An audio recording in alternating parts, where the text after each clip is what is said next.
Meron yung gano'n sa grupo natin, sa Latter-day Saints. Wala pa po, pero possible We pa should. meron. We should have. Ang recommendation ko, magkaroon din tayo para may basis ang mas mabigat. Pag nakita nila ang decision na religious organization, no, ay mas lalong may dahilan ang ating jurados.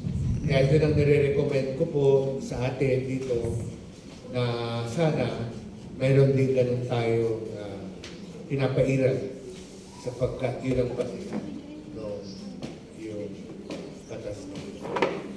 So, ang last thing, advice ko naman sa criminal cases, lagi ko minsan nagkakamali yung mga polis dahil pag ordinaryo, hindi